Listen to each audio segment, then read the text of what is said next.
अस्सलाम वालेकुम वरहमतुल्लाहि वबरकातुहू। आदाब। आज का जो हमारा मौजू है वो ये है कि क्या भारत में एक मुस्लिम प्रधानमंत्री बन सकता है या नहीं। खास करके मुस्लिम कम्युनिटी में ये बात आम है कि भारत में मुस्लिम प्रधानमंत्री नहीं बन सकता है। आखिर में क्या वजह है, क्या चीजें हैं, और जबकि वहीं दूसरी तरफ भारतीय जनता पार्टी और संघ परिवार के नेता हमेशा ये प्रोपेगेंडा फैलाने की कोशिश करते हैं कि अगर हिंदू एक प्लेटफॉर्म पर नहीं आया, यानी कि भारतीय जनता पार्टी के साथ नहीं आया, तो इस देश में मुस्लिम प्रधानमंत्री बन जाएगा। वहीं अभी हाल में महंत यति नरसिम्हानंद, जो कि हरिद्वार हेट स्पीच मामले में जमानत पर निकलकर बाहर आए थे, उन्होंने मीडिया में एक बयान दिया। उन्होंने कहा कि गणितीय गणना के अनुसार 2032 तक भारत में एक गैर हिंदू प्रधानमंत्री बन जाएगा। यानी कौन बन जाएगा? यानी कि एक मुसलमान देश का प्रधानमंत्री बन जाएगा। ये महंत जी की गणितीय गणना कहती है कि 2032 में एक मुसलमान या इस मुल्क का प्रधानमंत्री बनेगा। एक्चुअली में ये सारी बातें इसलिए ये तमाम बीजेपी, आरएसएस और हिंदुत्व के पैरोकार लीडर इसलिए इस तरीके का बयान देते हैं ताकि वो अदर बैकवर्ड्स हिंदू, दलित समाज को एक प्लेटफॉर्म पर भारतीय जनता पार्टी के झंडे के नीचे इकट्ठा करने में कामयाब हो जाए। जहां एक तरफ बीजेपी, आरएसएस और महंत नरसिम्हानंद जैसे लोग मुस्लिम प्रधानमंत्री बनने का प्रोपेगेंडा फैलाते हैं, वहीं दूसरी तरफ मुस्लिम समाज कहता है कि इस देश के अंदर मुसलमान प्रधानमंत्री बन ही नहीं सकता है। आइए मोटे मोटे तौर पर जानते हैं कि क्या एक मुसलमान भारत का प्रधानमंत्री बन सकता है कि नहीं। देखिए, भारत एक लोकतांत्रिक देश है। इस लोकतांत्रिक देश में एक संविधान है और देश संविधान से चलता है। देश का प्रधानमंत्री बनने के लिए उस शख्स की उम्र 25 साल होना चाहिए।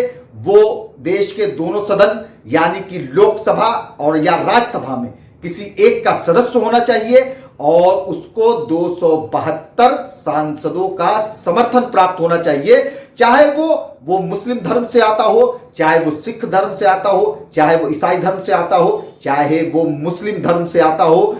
जिस सांसद के पास, चाहे वो राज्यसभा हो चाहे लोकसभा का सांसद हो, उसे 272 सांसदों का समर्थन प्राप्त होगा तो वो संविधान की आर्टिकल 75 के तहत वो देश का प्रधानमंत्री बन सकता है। एक बात तो क्लियर हो गई कि देश का प्रधानमंत्री बनने के लिए किसी धर्म या मजहब मायने नहीं रखता।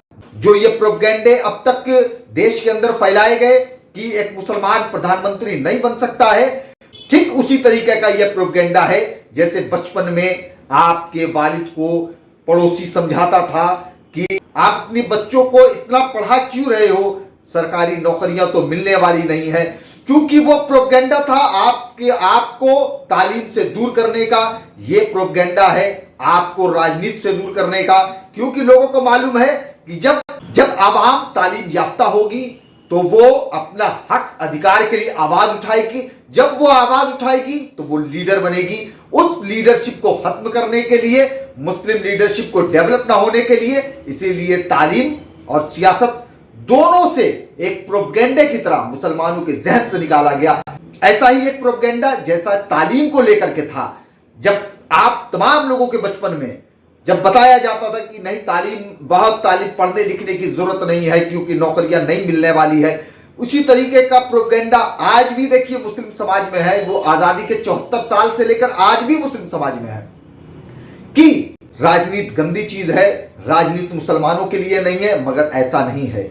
अगर आज जो मुस्लिम कम्युनिटी की जो हालात है, जो आज मुस्लिम कम्युनिटी हाशिए पर है, तो उसकी सबसे पहली वजह तालीम है और उसकी दूसरी सबसे बड़ी वजह वो सियासत है। सियासत में हिस्सेदारी को ना लेना है।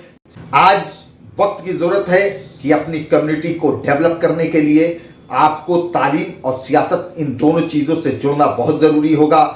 तो इसलिए आप लोगों से इस अपील के साथ कि हम आधी रोटी खाएंगे मगर अपने बच्चों को तालीम याफ्ता बनाएंगे, और जिस चीज को हमारे समाज में अछूत करार दिया गया है कि नहीं, राजनीति गंदी चीज है, यह हमारे लिए नहीं है, हमारी कोशिश रहेगी आप सभी लोगों की एक कोशिश होना चाहिए कि हर मोहल्ले में एक आपका ईमानदार लीडर ऐसा हो जो कि ईमानदारी के बुनियाद पर आपकी तर्जुमानी कर सके, आपके तमाम मसले मसाइल को उठा सके, और उसकी शर्त ये होना चाहिए कि वो ईमानदार होना चाहिए। वाखिर दवाना अल्हम्दुलिल्लाहि रब्बिल आलमीन।